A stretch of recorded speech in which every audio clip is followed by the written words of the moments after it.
Pero antes vamos a unos mensajes, pero vamos al pico, como dice la gente. Ustedes han visto aquí, con Univisión, la unanimidad en la expresión del agrado con que ha sido recibido el discurso presidencial, es decir, la oposición completa en sus más altos dirigentes han calificado de extraordinario el discurso del presidente, además de extraordinario, corto. Eso lo va a comentar Carlos después del programa de Felipe González. Habrá unos mensajes y quédense con nosotros. Buenos días, Felipe González es nuestro invitado. Felipe González, un político único en el mundo. El dirigente a quien la palabra carismática le queda corta porque es mucho más que un encantador de multitudes. Es el hombre a quien en 1977 todavía no le permitían aparecer en la televisión española y 4 años más tarde era presidente del gobierno. Es el hombre que rehizo al Partido Socialista Obrero, le quitó al partido el San Benito de marxista y lo llevó a un triunfo electoral asombroso. Lo que el MAS en Venezuela no ha sabido, no ha querido hacer, y por eso se quedaron estancados en 5% de los votos. Pero además es el hombre. Felipe, quien no habiendo hecho demagogia en la oposición, tampoco lo ha hecho en el gobierno y sin embargo conserva intacta su popularidad. Un fenómeno, ese Felipe a quien vamos a entrevistar hoy. ¿Qué significa, presidente, el regreso de Acción Democrática al poder para las relaciones España-Venezuela? Bueno, antes que nada, gracias, Sofía, por ese elogio que no sé si merezco demasiado, pero en fin. El regreso de Acción Democrática para mí significa, desde el punto de vista humano, de las relaciones personales, sin duda alguna, la posibilidad de una comunicación más directa, pero una vez más tengo que advertir que las relaciones entre nuestros dos países, entre Venezuela y España, no deben de ninguna manera estar sometidas al avatar de que gobernemos un partido o gobernemos otro partido. No se trata de tener simpatía entre gobernantes. Lo que hace falta es... ¿Alguna diferencia causa? Siempre hay alguna diferencia, como es natural. Pero en fin, también debo decirle que algunos de mis próximos ideológicamente en otros lugares del planeta mundo no son justamente los que mejor se llevan, pero en fin. Así es. Ahora, ¿qué tienen en común los partidos afiliados a la Internacional Socialista? Como Acción Democrática y el PSOE. Pues tienen en común fundamentalmente una actitud de progreso, una actitud de cambio ante las sociedades sobre las que proyectan su acción. Pero también en eso yo creo que los ciudadanos deben saber que cuando los partidos llegan al gobierno, lo que más en común tienen es que defienden los intereses de su pueblo, los intereses nacionales, los intereses nacionales, más allá de los planteamientos ideológicos que los puedan unir a partidos que están gobernando en otros países. Ahora, hace 2 días, presidente, estuvo aquí en el programa con nosotros el expresidente Carlos Andrés Pérez, ¿no? Y le preguntamos si cuando él sostiene, como acaba de hacerlo, que hay que poner Acción Democrática al día ideológicamente, quiere decir que hay que hacerla más cercana a partidos europeos de doctrina socialista clasista, y le dábamos como ejemplo el Partido Socialista Obrero Español. Y Carlos Andrés, su buen amigo, nos dijo que hoy en día, por obra suya, el PSOE, bajo su conducción de usted, más bien ha evolucionado hacia un policlasismo análogo al de Acción Democrática. ¿Usted encuentra correcta esa afirmación? Bueno, es bastante correcta si se hace el análisis sociológico del espectro que vota y que apoya al Partido Socialista. Lo que pasa es que yo creo que ese debate se está quedando antiguo, realmente. Yo creo que tendríamos que ir superando determinadas fronteras en nuestro debate interno.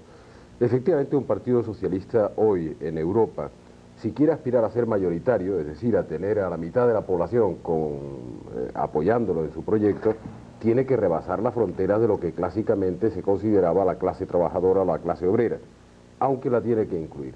Pero yo creo que el debate de verdad hoy va por otra parte. Sí, la idea de que la clase obrera es el motor de la historia y que hay que apoyarse especialmente en ella y además gobernar contra las otras clases, en cierto modo, eso está superado por el PSOE. No solo es que esté superado, yo creo que la clase trabajadora de todas maneras es un núcleo tan importante para la evolución de una sociedad que sin la clase trabajadora evidentemente no es posible concebir la evolución. Y entonces es evidente que partidos como el nuestro se sentirán siempre más próximos a esa aspiración y a esos intereses que a otros intereses. Pero ese no es el problema. El problema en este momento es, ¿se está en condiciones de superar y de luchar contra la crisis, sí o no? ¿Qué significa la crisis que estamos viviendo? Entonces hay una frontera entre partidos reaccionarios y partidos progresistas. Y los reaccionarios... Esa es la división. Bueno, esa es la primera división. Reaccionarias son aquellas fuerzas políticas que no están en disposición de luchar contra esta crisis y superarla, porque van a hacer que sus pueblos se descuelguen del progreso histórico. Esa es la primera definición. Se pueden llamar esos partidos como se llamen, Puede ser un partido izquierda, comunista, de derecha, puede ser un partido comunista, puede ser un partido socialista o un partido conservador, si no se dan cuenta de la magnitud de la crisis y de la importancia de superarla. Una vez que uno ya ha hecho esa clasificación, dice, bueno, ante la crisis hay diversas actitudes. Uno puede intentar superar la crisis cargando la mano tremendamente sobre los débiles, que sería una actitud más conservadora, y otros pueden intentar superar la crisis repartiendo también el esfuerzo y la carga de la crisis, que sería una actitud progresista. Ahora, presidente, con relación a la ideología, Gonzalo Barrios acaba de sostener justamente en una polémica con Carlos Andrés Pérez, que se suscitó por las declaraciones de Carlos Andrés que antes cité, que en el caso de Acción Democrática, dice Gonzalo Barrios, la ideología básica y suficiente es el policlasismo justamente y la adhesión a la democracia, al respeto por los derechos humanos, a la alternabilidad en el poder y a la honestidad, que esa es la ideología suficiente de Acción Democrática. ¿Le parece a usted esto en efecto suficiente o no se distingue del liberalismo? Bueno, la verdad es que el socialismo debería interpretarse, para ser correcto desde el punto de vista democrático, como la profundización de las libertades, y la profundización de las libertades en todas las direcciones. Esa podría ser una definición. O sea que puede estar socialismo implícito. Bueno, Indalecio Prieto decía ya en el año... Barrios, es verdad. el socialismo democrático. Bueno, el Indalecio Prieto, el gran dirigente socialista, decía en el año 21, soy socialista a fuer de liberal, donde se agota el esquema liberal y no puede progresar en la profundización de las libertades, aparece un cierto mensaje de solidaridad, de igualdad, que es el socialismo. Por consiguiente... Eso es el socialismo. Eso es que es el socialismo, decía él. Por eso decía, soy socialista a fuer de liberal. Pero con el liberalismo se han hecho verdaderas maravillas, del liberalismo del siglo XIX hasta el concepto liberal, que es muy hispánico, pues del siglo XVIII, incluso de Cervantes, se ha pasado a eso que se llama ahora liberalismo conservador, que no se sabe muy bien lo que es. El liberalismo, sobre todo, es una actitud ante la vida, más que una formación ideológica y política. ¿Una actitud que usted estima? Yo, sin duda alguna, la estimo y la estimo mucho. El relativismo intelectual y el respeto por las ideas de los demás. Otro socialdemócrata, Alan García, del APRA, nos decía ayer que a la definición del doctor Barrios, con lo que usted oyó, presidente, le faltaba el antiimperialismo como consigna. Esa consigna no se ha vaciado de su contenido a fuerza de abusar de ella. Antiimperialista, antiimperialista. Sí, los puntos básicos del APRA. Sí, ya lo sé, yo conozco muy bien el movimiento APRA, que tiene un cierto sentido histórico. La verdad es que si uno ante la sociedad se plantea una definición justamente por un carácter negativo, tiene muy poca capacidad de explicar las cosas. A no ser que quiera después decir, por exclusión, yo estoy contra esto, y usted en favor de qué está, que es lo que hay que intentar hacer. El concepto antiimperialista en el continente latinoamericano tiene sobre todo el valor de la afirmación nacional frente a ese cierto temor de que hay un poderoso vecino que sin duda alguna de vez en cuando, como se han hecho con la Comisión Kissinger, dice que hay zonas por aquí que son intereses vitales de Estados Unidos. Bueno, cuando uno siente el interés vital en su propia nación, dice, oiga usted, será su interés vital, pero el mío es quizás algo más todavía, porque soy la nación concernida, ¿no? Y de eso nace ese concepto de antiimperialismo, que se puede aplicar a las zonas de vecindad, y a veces de vecindad muy remota de cualquier superpotencia. Pero me parece que anti no debe ser una definición de un partido. Ahora, ¿qué opina usted de la teoría, justamente usted acaba de hablar de las vecindades, de la simetría entre los dos imperialismos? La teoría de la equivalencia de los Estados Unidos y la Unión Soviética, ambos igualmente objetales e igualmente enemigos de los pueblos débiles. Bueno, es tremendo, porque no deberíamos caer en la tentación de simplificar, ni tampoco de alargarnos mucho en un programa así. No, pero eso hay una lógica se de la usa continuamente superpotencia. este concepto, ¿no? Que Se usa ambos son los ambos permanentemente. males Una, iguales. una maldición contra ambos. Son idénticos, son Bueno, igualmente. se usa permanentemente ese concepto, esa semejanza. No son semejantes desde el punto de vista del contenido de cada uno de esas dos superpotencias. Se vive un esquema de libertades en Estados Unidos indudable, no se vive ese esquema de libertades en la Unión Soviética.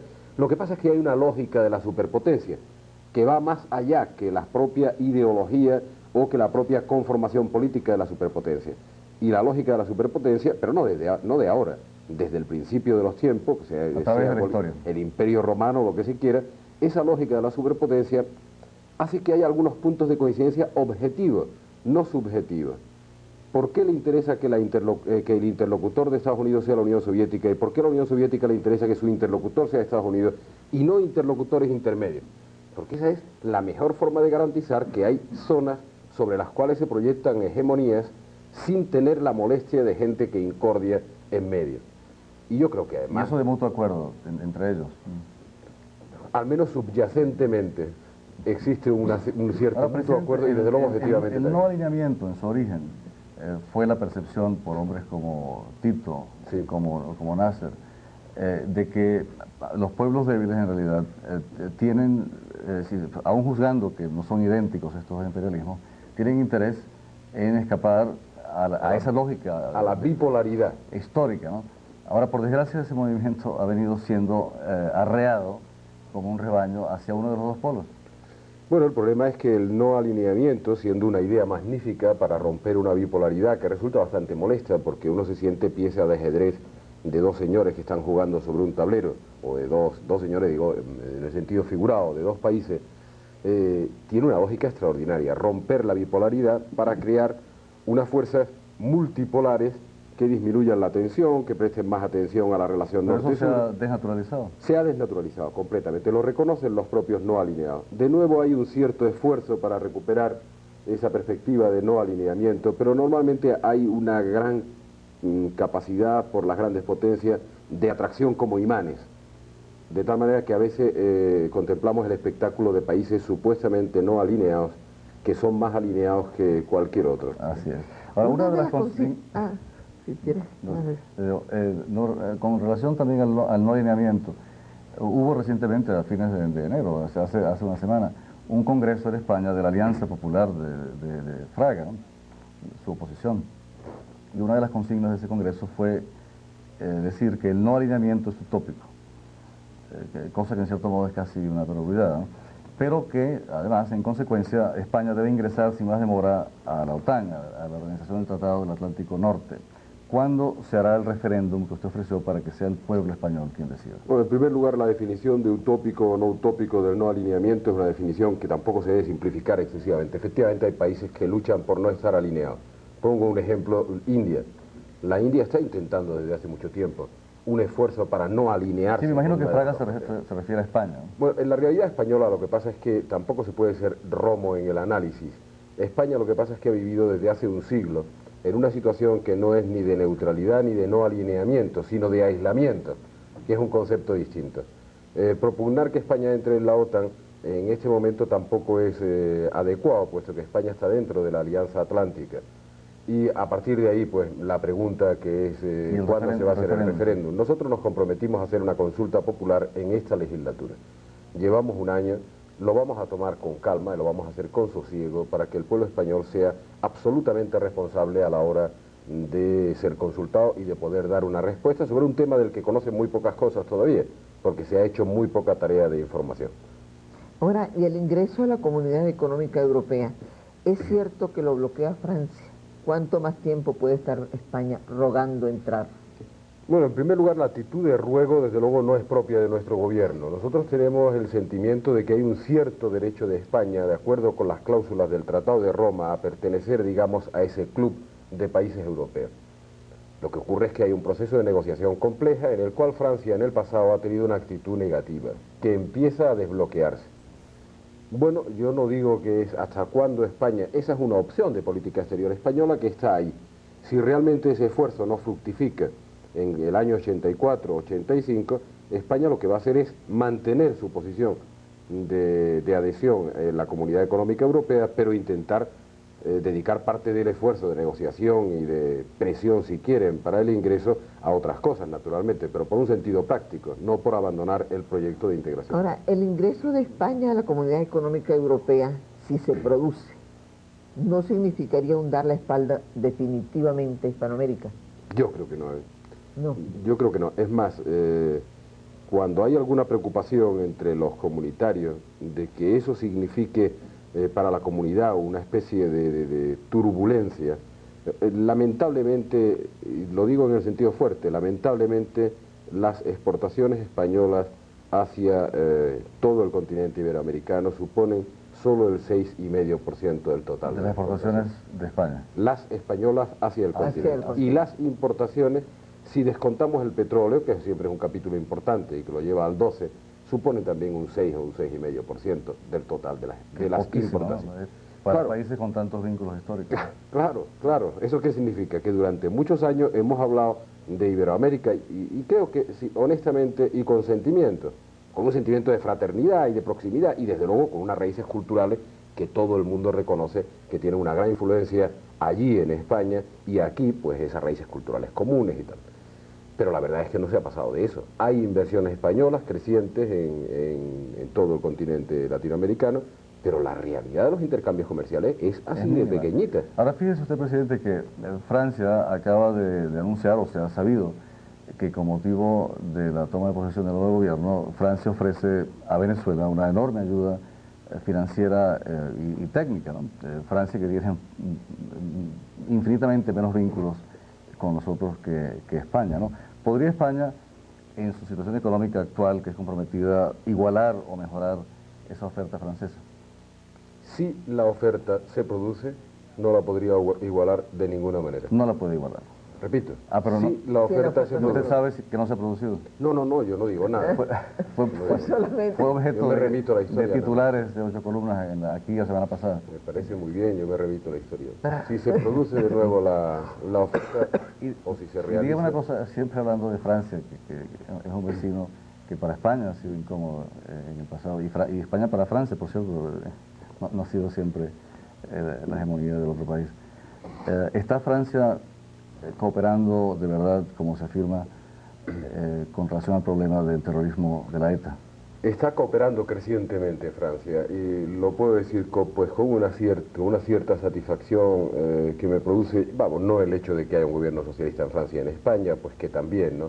Sino el hecho de que... ¿Usted recuerda que el ministro de Interior de Fer comenzó diciendo que prácticamente los etarras tenían la vida franca y sin problemas en el País Vasco francés? No exactamente, no dijo eso Gastón de Fer, que es buen amigo mío desde hace muchos años y que ha sido un hombre solidario, muy solidario con el exilio político español en Francia. Bueno, y él homologó el exilio político anterior con este terrorismo. Ese es lo que yo creo que fue el error conceptual, porque quizás Gastón de Fer, cuando hizo esa afirmación, no apreciaba que el proceso, no ya solo de democratización, sino de autonomías regionales en España era de tal magnitud que si hubiera tenido algún sentido histórico la violencia de ETA, si lo hubiera tenido, que lo dudo, desde luego en este momento no tiene ningún... Y no teniendo sentido histórico, ¿cómo se mantiene? ¿Cómo es que todavía pueden asesinar a un general Quintana en medio de la calle? ¿Cómo se mantiene? ¿Cómo se han mantenido durante muchos años las mafias en la ciudad de Chicago,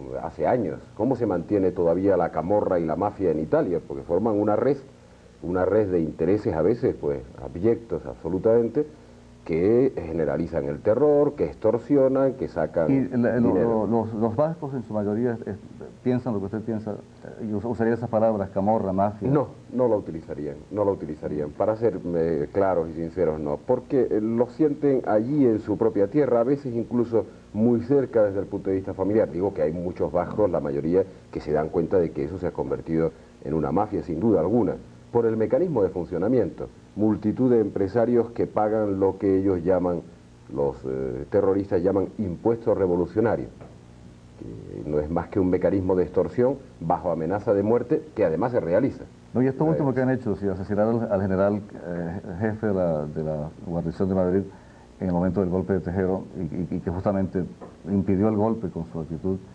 es llegar ya a lo monstruoso. Es que yo creo que el terrorismo es liberticida. No solo mata a las personas, que ya sería un crimen horrendo, es que trata de matar la libertad. Octavio Paz lo ha dicho maravillosamente en ese librito de Tiempo Nublado que acaba de publicar. Realmente es la ideología del terror lo que tratan de imponer. Una pequeña pregunta de economía, que yo sé que es el momento en el cual estás hablando mucho, Felipe González, pero es en cuanto a su país. El gobierno suyo acaba de subir un 40% el encaje legal de los bancos, de la parte de los depósitos, que los bancos no pueden prestar. ¿Esa medida dirigida contra la inflación no causará más desempleo? Es que yo creo que eso explicado así, si me lo permite, explicado así, le da la impresión a la gente de que nosotros hemos retirado un 40% de los depósitos de los bancos, o algo así, tal como se ha formulado. Bueno, eso explicado... explíquenos ustedes exactamente de qué se trata. No, se ha subido un punto del coeficiente de caja, si es que se refieren Estaba a en 39, se sube a 40. No, en absoluto. Si el coeficiente de caja se sube punto a punto y tiene un límite legal que debe estar como en 10 puntos, en el 10%. ¿Qué es lo que habrán querido decir? Y yo le doy vueltas porque no he leído el reportaje. ¿Usted vio el titular? El titular era además, decía otra cosa, decía congelados 40% de los depósitos bancarios en España, bueno, decía el titular. Digamos que eso no se compadece con la realidad, como dice un compañero nuestro de allí, en absoluto. Y el presidente de Canarias, a quien entrevistábamos ayer, nos explicaba que se había subido un poco el encaje legal, o sea, la parte de los depósitos que los bancos tienen que guardar en sus cofres. Eso es lo que se llama el coeficiente de caja. Ustedes lo llaman coeficiente de caja. Aquí le decimos encaje legal. ¿Qué es lo que significa? Se le pide a los bancos, desde el Banco de España, para hacer una política monetaria ajustada, que retiren una parte del dinero de la circulación, que no haya un circulante excesivo que fomente la inflación. Entonces, cuando queremos bajar la inflación del 12% al 8%, naturalmente hay que bajar también las disponibilidades de crédito. De ahí la pregunta, al bajar el circulante, ¿no se agrava el desempleo? Yo creo que cuando se ha tratado de simplificar, creando contradicciones entre la lucha contra la inflación y el incremento del desempleo, nosotros este año hemos bajado la inflación 2,5 puntos y ha crecido el Producto Nacional Bruto 2,1 puntos. O sea, ha bajado la inflación y ha crecido el producto. Y ha crecido el producto. Por consiguiente, esas teorías económicas de que menos inflación a costa de hundir la economía o deflación, no está claro. No está claro. Más bien se puede demostrar que haciéndolo con un cierto rigor y equilibrio, disminuir la inflación supone regenerar en cierto modo. Bueno, lo ha hecho el presidente Reagan en los Estados Unidos. Ha bajado la inflación y ha subido la productividad. Es verdad. Quizás a costa de otras cosas, pero los desequilibrios van por otra parte del Estado. ¿Qué responde usted a quienes lo acusan de estar gestionando la economía en vez de revolucionarla? ¿Qué más quisiera yo que me saliera bien esa gestión de la economía cuando estamos en crisis? Pues no tengo ninguna. Pero le dicen a usted que la promesa socialista original era estatizar todo, crear la propiedad social, abolir la propiedad privada. Ese es el origen del socialismo, pero no solo del socialismo, el origen del cristianismo, los bienes comunitariamente compartidos o repartidos. Pues sí, bueno, cuando a mí me dicen que... razón de más, y los cristianos y los socialistas ambos proponen la misma cosa. No, pero digo que se tiene una visión ideal, y una visión ideal de lo que podría ser un mundo en el cual todo fuera de todos. Es que nadie puede resistir una apelación de esa naturaleza, que es de carácter casi espiritual. Ahora, que a mí me dicen de verdad que soy gestor de esta sociedad, si me dicen que estoy en condiciones de gestionar y superar la crisis, ser gerente de la economía, que me hacen un gran favor si me dicen que lo hago bien, además, la gerencia. ¿Por qué le voy a atribuir esa eficacia a una persona de derecha? Si ya he dicho que lo más reaccionario que puede haber en un país es no superar la crisis económica. Eso es lo más reaccionario en este momento. Sí, y bueno, en comparación, los socialistas franceses parece que tienen repugnancia a gestionar la economía, ¿no? Tienen mala conciencia cuando lo hacen y no estiman a su ministro de Finanzas y le ponen a ellos mismos muchas dificultades. No, Carlos. Pero espérate un momento, porque el presidente González me decía anoche que él ha reflexionado mucho sobre la economía y que tiene justamente, que está en una onda económica. No en una onda económica, no. ¿Cuál es el concepto, lo nuevo de la economía de Felipe González? No hay nada nuevo. Lo que pasa es que esas cosas que me pregunta Carlos son tan apasionantes que ya las he discutido con los franceses. Bueno, yo no es que esté pensando en términos económicos como un especialista. Ya tengo bastante confianza en mi equipo económico. Pero sí me dijo No, pero que esa- tenía y esa pensado. diferencia de que los socialistas franceses parecen estar avergonzados de encontrarse con la obligación como gobierno de gestionar la economía, de gerenciar la economía, y que entre la cura esa mental que usted le ha hecho al PSOE, ese psicoanálisis maravilloso que lo liberó del marxismo y de los complejos izquierdizantes, parece que en España no hay esa especie de culpa de estarse ocupando de gestionar la economía. Sí hay todavía una parte de ese debate. Lo que pasa es que yo creo que uno no puede perder demasiado tiempo por los meandros. Pero los franceses pierden mucho tiempo en eso. Bueno, sí, porque son muchos años de debate ideológico y mucho arrastre y tal y cual. Pero lo que pasa es que estamos ante una crisis económica de un carácter muy serio. No es una crisis coyuntural. No es solo una crisis estructural, aunque se estén cayendo las estructuras a pedazos en muchos sitios. Es casi una crisis, como decía el ex canciller alemán, existencial, o si se quiere, de civilización.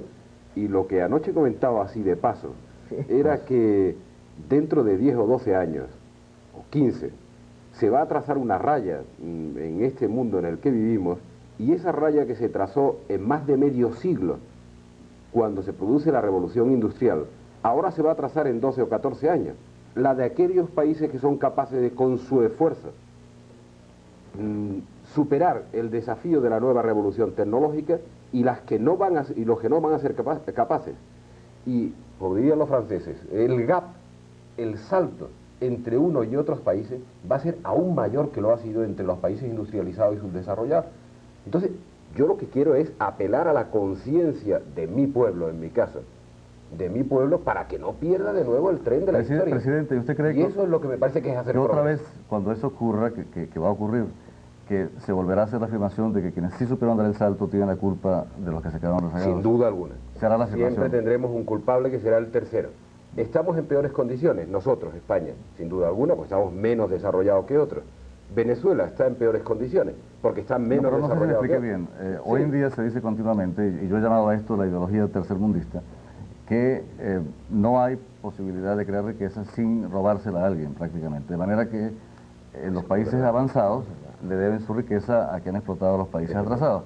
Ahora se va a producir, usted lo dice, un nuevo reparto de progreso y atraso a través de esta revolución tecnológica. ¿Cree usted que los que se queden retrasados volverán a culpar a los que supieron avanzar de su atraso? Sí, eso es verdad, porque además hay que encontrar siempre algún culpable. Pero déjeme que diga tres cosas con mucha precisión. En primer lugar, es cierto que existe siempre la tentación de sacar la riqueza del contrario y aprovecharse del vecino. Y Sí, eso también es cierto. Existe. Claro. Punto número Ya ha uno. ocurrido en la historia. Eso es. Punto número dos. Es también cierto que países con un potencial de riqueza extraordinario no han sabido aprovecharla. Más bien se han empobrecido que enriquecido. Con un potencial, digamos, de subsuelo o de riqueza natural, no han sido capaces de aprovecharla de una manera razonable.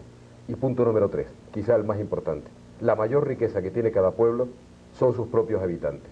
Son los hombres y mujeres que lo integran. Y en eso me parece que sí que la demostración histórica es clara. La gente es la verdadera riqueza.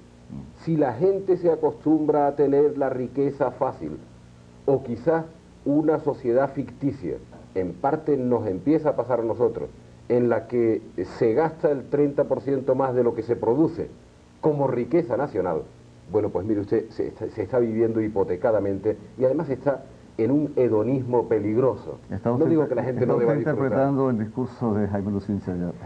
Pues es que en realidad es una parte del problema. ¿Sigue usted empeñado en contribuir a aliviar las tensiones en Centroamérica y el Caribe, o usted está desilusionado con Fidel Castro y los sandinistas? Bueno, yo tengo una gran resistencia a la desilusión, una gran resistencia. Es verdad que uno pierde algunas cosas, lógicamente, al paso del tiempo, tal vez eso que dice que nunca debe tener un político, la inocencia, pero que no me parece que esté mal que la tenga, y pierde a veces incluso la capacidad de asombro ante determinados acontecimientos. Y no me estoy refiriendo ahora mismo a desilusionado de Cuba o de Nicaragua, pues también de la falta de comprensión de algunos problemas de Estados Unidos me produce desilusión que no se vea una salida para El Salvador. No obstante, yo creo que he seguido en la misma actitud que venía en los últimos años y tengo todavía la esperanza de que se encuentre un arreglo de paz en Centroamérica. En estos días, Carlos Andrés Pérez, nuestro común amigo, con motivo del 25 aniversario de la Revolución Cubana, dio una declaración acá, sentado donde está usted, tremendamente tajante. Dijo: el comunismo en Cuba en estos 25 años ha sido un total fracaso, como es el comunismo en todas partes. Entonces yo me pregunto, ¿por qué seguir tomando como interlocutor respetable a un hombre de quien se dice, y lo dice alguien pues que ha tratado de traerlo de regreso a la comunidad de naciones americanas, que ha causado un fracaso y una tragedia para su pueblo en un cuarto de siglo, que está a 2 años del récord de tiranía de Venezuela, que lo tuvo Juan Vicente Gómez con 27 años, y no muy lejos del récord absoluto latinoamericano, que es el de Porfirio Díaz en México? Es decir, ¿por qué ese personaje tirano de su país durante 25 años puede seguir siendo visto como un hombre de Estado respetable? Pues, mire, en primer lugar, yo quiero decirle, yo no soy comunista. En segundo lugar, como español, yo trato de mantener unas relaciones permanentes con todos los pueblos del continente latinoamericano, y lo voy a seguir haciendo. Y en tercer lugar, me parece que hay un problema que a mi juicio no se tiene suficientemente en cuenta. Uno puede hacer una crítica sosegada de lo que puede ser la experiencia cubana, es decir, puede o no puede, debe o no debe ser el interlocutor. Yo más bien me referiría a que el pueblo cubano juzgara si puede o no puede ser interlocutor, en la medida en que pudiera el pueblo cubano juzgarlo con libertad. Ya comprendo que ahí está uno de los elementos de contradicción. Pero en todo caso, déjeme que le diga, dice, ¿por qué seguir considerándolo interlocutor? Porque durante 25 años ha habido un país, Estados Unidos, que se ha empeñado en no considerarlo interlocutor para nada, y no solo no se ha dado ni un solo paso en la integración dentro del ámbito latinoamericano, sino que se ha ido regresando en ese proceso de integración. Es decir, ese camino históricamente no ha sido positivo. Y bueno, las paradojas de la historia son muy fuertes, y yo a la gente que siento próxima, tenía la tentación de decir a mi gente, a los que hablamos la misma lengua, perdonadme que lo diga así, sí, pues lo voy a tratar con mucho respeto, porque con todo el respeto también para el señor Reagan, Fidel Castro puede ser un monstruo comunista, pero desde luego el jefe del Estado y del gobierno, el primer ministro chino, no debe ser un angelito comunista, para entendernos. Será en todo caso lo mismo de comunista que Fidel Castro. Por tanto, no se puede exhibir al primer ministro chino como alguien con quien Estados Unidos tiene que estar perfectamente de acuerdo, y a Fidel Castro con rabos y cuernos. No tiene sentido. Por eso digo que en política es difícil contestar a esa apelación. ¿Puede seguir siendo interlocutor? Los propios norteamericanos lo dicen a veces. ¿Puede seguir siendo interlocutor? Hombre, en la misma medida que puede seguir siendo interlocutor. Los chinos, en la medida en que domina un territorio y tiene unas fuerzas armadas. En la medida en que representa un Estado, además. Eso es así en política. Ahora, repito, he hecho todo el razonamiento y digo, yo no soy comunista. Y no es que no sea comunista por una cuestión de principios más o menos abstractos. Es que me parece que el comunismo no ha resuelto ni resuelve los problemas del hombre. Que resuelve algunos sin duda, ¿eh? Y algunas veces incluso me dicen, es que es mucho más seguro un régimen comunista. Y los manda a la cárcel todos. Es verdad que es mucho más seguro un régimen comunista. Es tan seguro, tan seguro, tan seguro, que nadie se siente libre. Y la seguridad es un sentimiento primario que nos acerca mucho a esa seguridad que necesita el hombre como ser animal. No solo como ser humano, como ser animal. Y la libertad es un sentimiento más elaborado, más sofisticado, como decíamos aquí hace años en aquel famoso coloquio. Pero en fin, yo prefiero sentirme. Pero usted dijo en aquella oportunidad que usted prefería el riesgo de una cuchillada en Nueva York que sentirse seguro en las calles de Moscú. Ahora, me costó tuvo cierto coste para bueno, mí pero fue maravilloso. Pero sigue siendo ahora, ¿cuál es la posición de su gobierno hoy en día sobre Medio Oriente, sobre Israel, sobre la OLP? ¿Y es concebible el establecimiento de relaciones diplomáticas con Israel y vuelve al poder allí, si vuelve al poder allí el Partido Laborista, que es casi seguro que vuelve? Empecemos por el partido hermano Empecemos por el final. Al margen de que vuelva o no un partido laborista, no podemos someter una cuestión tan seria como las relaciones entre Estados a que gobiernen los que más nos gusten o los que menos nos gusten en un país. Por consiguiente... No depende de eso. En absoluto. Entonces, ¿qué depende de sus relaciones con Israel? Bueno, las relaciones con Israel no se han tenido nunca, por tanto no se puede hablar ni siquiera de restablecimiento, sino de establecimiento. Nosotros hemos intensificado bastante las relaciones desde el punto de vista pues, comercial, desde el punto de vista cultural, humano, eso se está desarrollando. Y somos el primer gobierno, curiosamente, en España, que se plantea el restablecimiento o el establecimiento de relaciones con Israel. En eso, como en otras cosas, cuando hay un cierto apresuramiento de medios de comunicación, incluso de la derecha española, que nos dice, ya, ya, yo siempre hago la misma broma, que efectivamente ya se gasta. Ustedes no han tenido tiempo, en el tiempo que han estado gobernando, de hacerlo, porque yo llevo un año y me lo he planteado, pero no tengo demasiada prisa. No tengo demasiada prisa, aunque querría resolverlo en un plazo razonable de tiempo. ¿Y tiene más prisa con la OLP? No he reconocido a la OLP. Lo que sí tengo prisa, en términos históricos, es porque empieza a encontrarse una solución de paz. Y el pueblo palestino, desde luego, tiene unos derechos, se los reconoce Naciones Unidas, y hay que dar una respuesta a esos derechos. Y atención, no estoy diciendo que esa respuesta sea la condición para restablecer relaciones entre España e Israel. Y le voy a decir por qué. Porque el principio fundamental de política exterior de cualquier gobierno es defender sus intereses nacionales. Bueno, pues yo voy a intentar hacer compatible la defensa de los intereses nacionales con algo que de verdad es anacrónico. ¿Por qué España no tiene relaciones con Israel? Pero los anacronismos no se arreglan porque uno los descubra en el mismo día. Todo el mundo lo sabía en España y no se han restablecido. Por tanto, estamos trabajando en esa dirección. No nos vamos a apresurar. Ya sé que mañana habrá otro titular en los medios de comunicación diciendo inminentes relaciones diplomáticas con Israel, pero aún así, la verdad es que nos lo hemos planteado. Queremos también que en Oriente Medio se respeten los derechos del pueblo palestino. Queremos intentar que se resuelva el problema del Líbano, ocupado por todas las fuerzas del mundo. Realmente el país está destrozado. Queremos que eso se resuelva y queremos contribuir en ese camino. Juan Canto, presidente, estamos llegando al final de este tiempo que usted nos ha dado tan amablemente, teniendo tantas lo agradecemos mucho. ¿Quiere agregar algo para terminar? Que soy cliente de este programa, ya, he hecho más horas en este programa. No. Nosotros decimos a veces cuando nos preguntan cuál es el origen de nuestra amistad con Felipe González, que creo que este fue el primer programa de televisión al que usted acudió en su vida. Sí, programa así largo, programa de conversación. Me han hecho algunas entrevistas, lógicamente, antes incluso en la clandestinidad.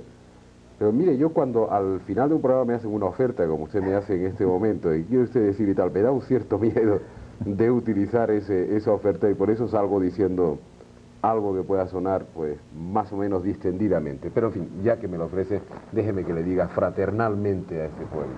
Fraternalmente. Yo quiero a Venezuela. Yo quiero al pueblo venezolano. No estoy hablando de partidos políticos, y a este pueblo lo quiero. Realmente hay que luchar para superar esta crisis y no perder el tren de la historia. Y eso exige conciencia y sacrificio. Y quien diga lo contrario realmente no les está diciendo la verdad. Hay que decirles toda la verdad a los pueblos. Como muchas gracias, presidente No González. Muchas gracias por ese tan buen consejo, y ojalá nuestro nuevo gobierno lo escuche. Bueno, han oído ustedes una entrevista exclusiva, en vivo y en directo, como decimos en televisión, con el presidente del gobierno español, Felipe González. Les agradecemos haber estado en sintonía. Dentro de unos momentos vamos a estar conversando con Osvaldo Álvarez Paz, del Comité Nacional de COPEI, de manera que quédense con nosotros.